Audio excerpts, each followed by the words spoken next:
BRS రజతోత్సవం నిర్వహించుకుంటుంది. రేపటితో 25 ఏళ్లు పూర్తవుతున్న సందర్భంగా పెద్ద ఎత్తున వరంగల్లో పెద్ద ఎత్తున సభ నిర్వహిస్తుంది. దీనికి సంబంధించి మాట్లాడేందుకు మనతో కాంగ్రెస్ ఎమ్మెల్యే మకాన్ సింగ్ రాజ్ ఠాకూర్ ఉన్నారు. రాజ్ ఠాకూర్తో మాట్లాడదాం. రాజ్ ఠాకూర్ గారు చెప్పండి, ఇప్పుడు బీఆర్ఎస్ దాదాపు 25 ఏళ్లకు సంబంధించిన రజతోత్సవ సభ నిర్వహించుకుంటుంది. ఈ సందర్భంగా కాంగ్రెస్ ఫెయిల్యూర్స్ను పెద్ద ఎత్తున ఎండగడతామని చెప్తుంది. కాంగ్రెస్ ఫెయిల్యూర్స్ ఎండగట్టే హక్కే వారికి లేదు. ఎక్కడ ఫెయిల్యూర్స్ జరగకపోతే ఫెయిల్యూర్స్ అని బుడదల్లే కార్యక్రమం తప్ప సిగ్గుపడాలి వాళ్ళు. 10 సంవత్సరాలు ఈ రాష్ట్రంలో పరిపాలన చేసి ఈ రాష్ట్రాన్ని అధోగతి అప్పులప్పాలు చేసిన చరిత్ర వాళ్ళది. సభ దేని పెడుతున్నారో కేసీఆర్ గారు ముందుగా సింగరేణి ప్రైవేటీకరణ ఎందుకు చేసినో దానికి జవాబు చెప్పాల్సిన అవసరం ఉంది.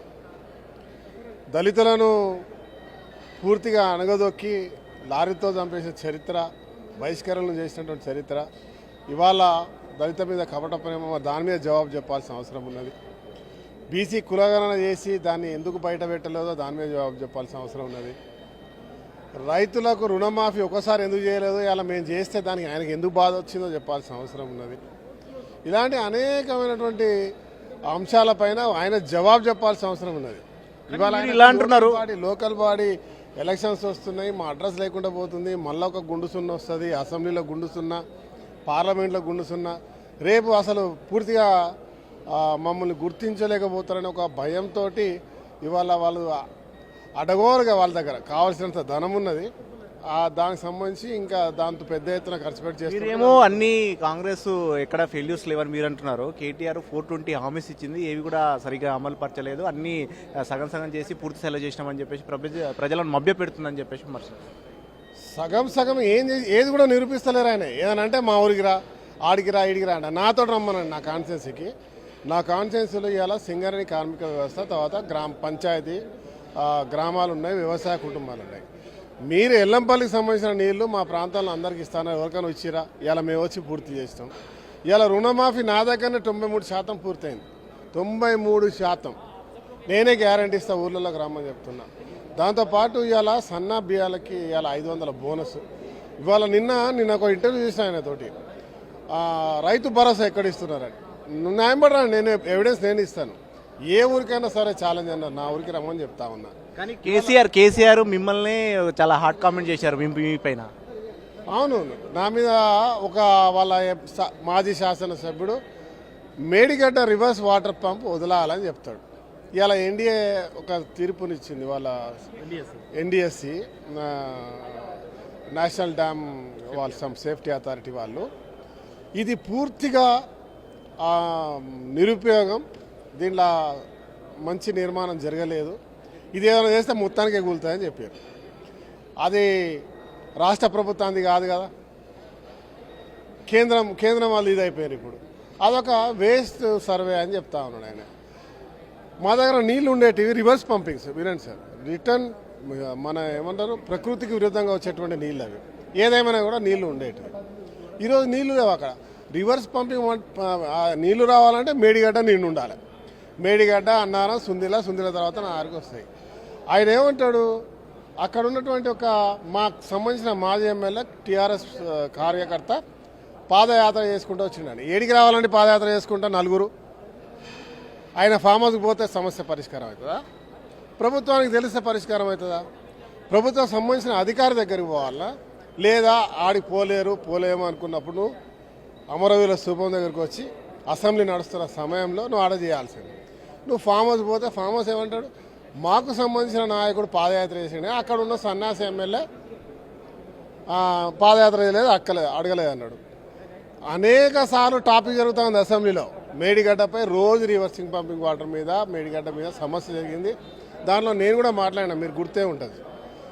ఏమని మాట్లాడినాం, అక్కడ నీళ్లు మనం రిపేర్ చేస్తామా, దాన్ని చేయాల్సిన బాధ్యత ఉంది. ఎందుకంటే మన ప్రభుత్వానికి సంబంధించిన సంపద ఇదైంది. దాని మీద తీర్మానం వచ్చిన తర్వాత, తీర్పు వచ్చిన తర్వాత కేంద్ర ప్రభుత్వం నిర్ణయం తీసుకుంటామని చెప్పి ఉత్తమ్ కుమార్ రెడ్డి గారు చాలా స్పష్టంగా చెప్పారు. అలాంటి సమయంలో నన్ను అనడం, ఆయన ఒకటి ప్రజలతోటి 97,000 మంది ఓటేసారు నన్ను.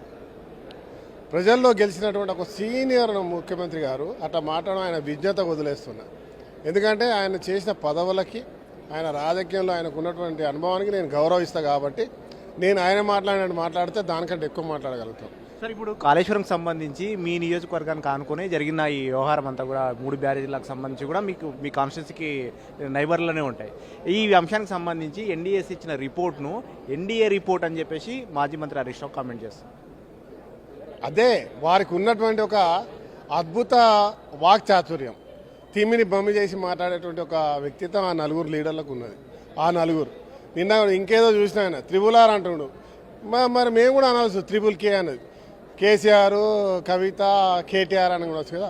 వాళ్ళు ఈ 10 సంవత్సరాలు వాళ్ళు చేసింది ఇక్కడ చేస్తున్నారేమో అని ఒక అనుమానంతో వాళ్ళు మాట్లాడుతున్నట్టు కనబడతా ఉంది. ప్రతి దాని మీద ఒక మంచి భాషలో దాన్ని కించపరుస్తూ బురద జల్లే కార్యక్రమం తప్ప దీంట్లో ఎలాంటి నిజాల్లో మాకు ప్రజల మద్దతు ఉంది. ఇవాళ ప్రజలు అవకాశం ఇచ్చారు. కేవలం 15 నెలలు అయింది. ఇవాళ 15 నెలల్లో 10 నెలలు మాత్రమే పనిచేసే అవకాశం దొరికింది. తతిమ అంతా కూడా కోడ్లల్లో పోయింది. బ్రహ్మాండంగా ఇవాళ దేశంలో ఎక్కలేని విధంగా ఇవాళ చేస్తూ ఉన్నాం. ఇవాళ బీసీ కులగణన చేసినాం, ఎస్సీ వర్గీకరణ చేసినాం. భారతదేశానికి ఇవాళ ఇక ఆదర్శంగా నిలిచినటువంటి రాష్ట్రంగా ఈ రాష్ట్రం ఉంది.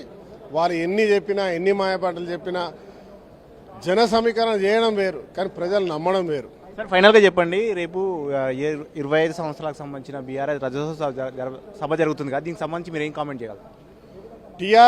బీఆర్ఎస్ దా ఫస్ట్ ముందు చెప్పాలి. 20 సంవత్సరాల టీఆర్ఎస్ రజతోత్సవం, బీఆర్ఎస్ అయి మునమునైనట్టున్నారు. దేందో తెలియదు. వాళ్ళు ఏది చేసినా కూడా వారి యొక్క గుర్తింపు కనుమరుగవుతుందని ఒక ఉద్దేశంతో వారికి ఉన్నటువంటి అన్ని రకాల హంగులు, వారికి ఉన్నటువంటి డబ్బు, వారి యొక్క సిస్టంతో చేయాలని ఒక తపన కనబడుతుంది తప్ప ఈ ప్రభుత్వం ఇవాళ గొప్పగా పనిచేస్తూ పోతుంది, దేశానికి ఆదర్శంగా అవుతుంది. ఇది తట్టుకోకపోతే, వీళ్ళపై బురద చల్లకపోతే, వీళ్ళపై పెద్ద ఎత్తున మనం ఇది కనబడడం చేయకపోతే మన గుర్తింపు ఉండదు అనే ఒక సంకల్పంతో చేస్తున్నట్టు కనబడుతూ ఉంది. తెలంగాణ ప్రజలు చాలా విజ్ఞులు.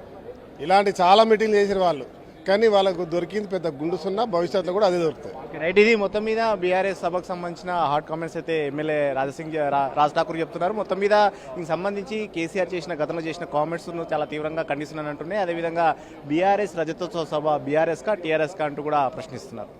రవీందర్తో ప్రతాప్, 10 టీవీ, హైదరాబాద్.